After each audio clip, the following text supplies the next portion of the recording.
వేచిన ఉదయం ఈనాడే ఎదురవుతుంటే ఏంటి లవర్ బాయ్ ఈ రోజు మంచి మూడ్ లో ఉన్నట్టును?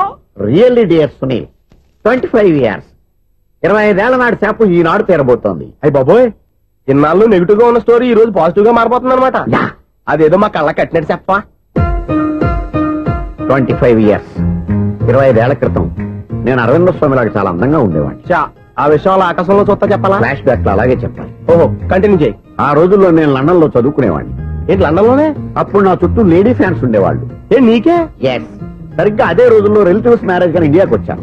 ఆ పెళ్లిలో మొట్టమొదటిసారిగా ఐశ్వర్యరాయని చూశాను. నా గుండె గుడి గంటల కంటే వేగంగా కొట్టుకుంది.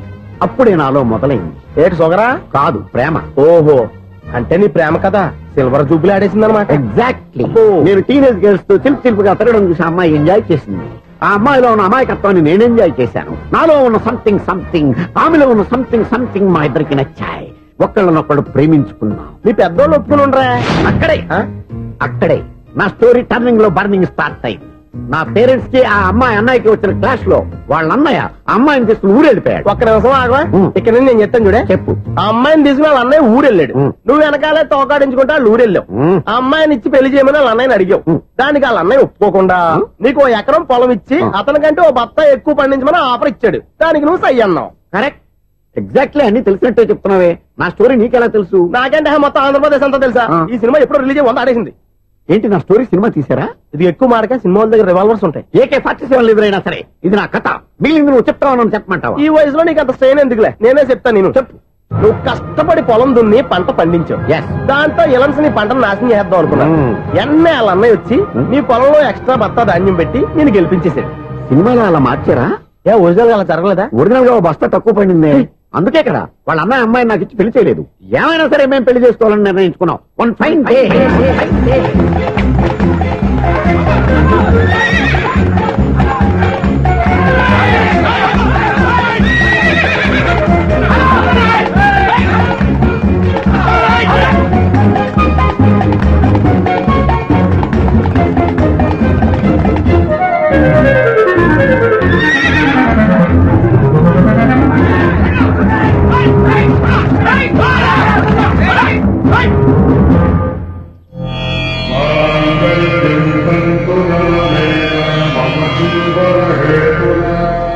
నమస్కారం పంతులు గారు. నమస్కారం అండి.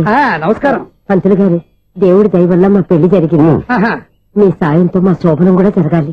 మీ శోభనానికి నా సహాయం ఎందుకమ్మా? అబ్బాయి అడగా. ఆవిడ ఒపీనియన్ అది కాదు. మా శోభనానికి మంచి ముహూర్తం పెట్టమని. అలాగే కూర్చోండి. 5 గవ్వలు తిరగబడ్డాయి. అయితే అంటే దీని అర్థం రాహువు కేతువు ఛాన్సే లేదు. ఏమైంది పంతులు గారు? మీరు లేచిపోయి వచ్చిన టైంలో రాహు ఉన్నాడు. తాళిగచ్చిన టైంలో కేతువు వక్ర దృష్టితో చూస్తున్నాడు. ఈ గ్రహస్థితి ప్రకారం మీరిద్దరూ 25 సంవత్సరాలు కలవకూడదు.